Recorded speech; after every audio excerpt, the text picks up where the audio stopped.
contohlah, misalnya kalau saya ada cadangan dalam fikiran saya, ada satu individu bagi saya Masya Allah tabarakallah, dia ini sangat layak untuk dilantik ke jawatan mufti. Kenapa? Kerana dia satu orang yang faqih, orang yang faham dalam hukum. Satu benda yang kita perhatikan di zaman kita sekarang ini, masyarakat tidak faham siapa yang layak untuk dilantik sebagai mufti. Mereka menyangkakan hanya semata-mata orang itu misalnya ada PhD, maka dia layak untuk jadi mufti. Misalnya oleh kerana dia ini pakar dalam bidang usuluddin, akidah, maka dia layak jadi mufti. Atau dia pakar dalam bidang tafsir, maka dia layak jadi mufti.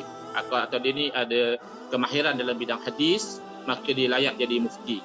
Maka ini adalah satu kekeliruan. Kerana fungsi mufti adalah untuk berfatwa, iaitu untuk menerangkan hukum.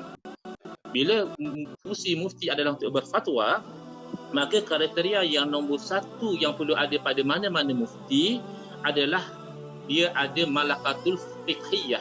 Dia adalah seorang yang faqih, atau kita sebutkan di kalangan fuqaha, orang yang boleh dia itu mahir dalam bidang hukum hakam. Jadi ada orang salah faham, dia menyangkakan mestilah kalau orang ini dia mahir usuluddin, tentulah dia tahu hukum. Tidak semestinya. Dia ni kan pakar bidang tafsir, dia ada PhD dalam bidang tafsir, layaklah dia jadi mufti. Kan hukum pun ambil daripada Quran juga. Tidak semestinya. Kerana apa? Kerana Al-Quran itu adalah bahan mentah. Tafsir ini belum lagi memproseskan, memang tafsir itu sudah menerangkan sedikit sebanyak maksud daripada Al-Quran, tetapi belum lagi dia itu diproses menjadi hukum. Jadi connection itu belum sampai kepada matlamat mufti. Begitu juga kalau dia pakar bidang hadis misalnya, semata-mata dia belum layak menjadi mufti. Kita lihat misalnya kata-kata yang disebut oleh Al-Imam Asy-Syafi'i rahimahullah ta'ala dan juga ulama-ulama yang lain, innal fuqaha'a kal atibba wal muhaddisina kas-sayadilah. Sebagaimana yang disebut oleh guru kepada Imam Syafi'i itu Ar-Rabi', dan Imam Syafi'i sendiri mengatakan kepada murid-murid beliau yang di kalangan ahli hadis, antum as-sayadilah wa nahnul atibba. Sayadilah apa? Farmasis. Atibba, medical doctors. Jadi kedua-duanya penting, sebab dalam kita nak merawat kena ada doktor dan kena ada farmasis, orang yang dispensekan ubat. Tetapi peranan masing-masing berbeza. Bermakna pakar-pakar hadis ini mereka ada bahan mentah. Ini kalau kita pakar hadis di zaman dahulu lah, memang mereka itu ada hadis dalam dada mereka, mereka tahu status hadis itu bagaimana, mereka kenal perawi hadis bagaimana. Mereka itu ibarat orang yang ada bahan mentah. Tapi tidak semestinya mereka berkebolehan untuk memproses bahan mentah itu menjadi end product. End product itu adalah hukum. Sebab itulah Imam Syafi'i menerangkan kepada ahli hadis, kamu farmasis, bagus, tugas kamu supply ubat, tapi nak tahu obat itu untuk siapa, bentuk penyakit yang macam mana, sesuai dosisnya macam mana, berapa kali ambil, itu bidang doktor. Itu adalah tugas fatwa, memproses bahan mentah hadis dan juga Quran tadi menjadi hukum. Ini kalau kita ikut asal lah, asalnya begitu. Saya bagi contoh dua contoh. Yang pertama misalnya orang bertanya kepada pakar-pakar hadis zaman dahulu. Saya dah sebut tadi, kalau pakar hadis zaman dahulu bukan setakat dia ni mahir tentang sedikit sebanyak ilmu hadis, memang dalam dada mereka itu ada ratusan ribu hadis yang mereka hafal, yang mereka tahu status setiap hadis itu. Ditanya oleh seorang perempuan, apakah hukum suatu orang perempuan yang dalam keadaan haid memandikan jenazah? Ini kan fungsi fatwa, tanya hukum. Dan soalan tidaklah complicated macam malam ini apa hukum menikah secara online. Soalan agak simple. Orang tu haid, perempuan haid, dia nak mandi jenazah satu orang perempuan yang mati, boleh tak? Yang ditanya tu, Masya Allah tabarakallah, pakar hadis pada zaman tersebut 4-5 orang berkumpul. Tetapi mereka semua sedar posisi dan kedudukan mereka. Mereka berkata, jangan tanya kepada kami, tanya pada satu orang yang nanti akan datang nanti. Jadi bila datang Al-Imam Abu Sur rahimahullah ta'ala, kalau tidak silap saya beliau salah seorang daripada ulama dalam mazhab Syafi'i, lalu diisyaratkan kepada wanita tadi, tanya dia. Lalu wanita itu bertanya kepada Al-Imam Abu Sur, apa hukum perempuan yang haid memandikan jenazah? Jawab imam tersebut, boleh, tidak ada masalah. Jadi wanita ini pergi. Sebab orang awam kebanyakan dia cuma nak tahu hukum saja, dia boleh beramal dengan hukum. Tapi ulama, pakar-pakar hadis ni, mereka orang alim.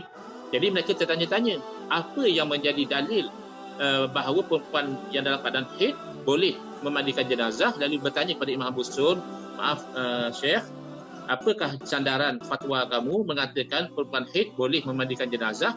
Kata dia, hadis daripada Nabi SAW. Nabi menyuruh Siti Aisyah radhiyallahu anha menunjukkan kepada baginda sesuatu daripada rumah ke dalam masjid. Lalu Siti Aisyah radhiyallahu anha keberatan kerana alasannya saya dalam keadaan haid. Lalu Nabi SAW mengatakan, haid kamu bukan di tangan kamu. Orang pakar hadis ini, semua hadis tu ada dalam dada dia, tapi dia tidak boleh buat the connection tu.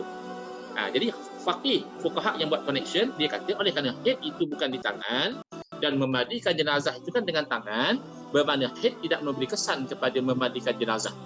Jadi bila ahli-ahli hadis dengar hadis tersebut, dia kata ini hadis riwayat siapa, itu bidang kebakaran dia, silakan. Tapi kalau bidang kefatwaan itu kena kepada ahli fiqh, yang mana di zaman kita boleh kita katakan tidak wujud ahli fiqh seumpama dahulu, yang memang boleh istimbat direct hukum hakam daripada Quran dan hadis, sudah tidak wujud secara realiti. Secara teori boleh saja. Jadi oleh itu kebanyakan mufti yang ada sekarang, dia adalah mufti yang naqil, yang menakalkan fatwa-fatwa daripada ahli-ahli fuqaha yang mujtahid dahulu, dan kalau ada perkara-perkara baharu, dia kena timbangkan di atas apa yang telah difatwakan dahulu. Sebab dia bukan mujtahid mutlak, bukan mujtahid tarjih, bukan mujtahid yang boleh mengeluarkan pandangan out of blue, macam mujtahid yang dahulu keluarkan daripada Quran dan hadis, maka dia kena ada sandaran. Sebab itulah ulama-ulama kita yang cermat, mereka tidak wafuh di dalam berfatwa sesuai dengan amaran daripada Nabi SAW, ajrukum alal futya, ajrukum ala nari jahannam. Yang paling berani antara kamu, yang paling nak cepat berfatwa, itu adalah orang yang paling berani untuk masuk dalam neraka Jahannam. Tapi kita tidak nafikan, memang dia dahulu-dahulu ada orang yang pakar hadis, dia juga pakar fiqh. Sebagaimana disebut oleh Imam Ahmad bin Hanbal rahimallahu taala, kana al-fuqaha'u atibba'a wal muhadditsuna sayadilatan.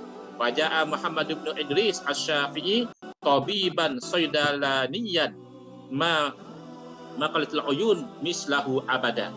Jadi Imam Ahmad bin Hanbal rahimahullah ta'ala memuji guru beliau, Imam Syafi'i. Beliau mengatakan, dulu ahli-ahli fiqh adalah merupakan doktor-doktor perubatan, sementara ahli-ahli hadis adalah farmasis, ahli farmasi.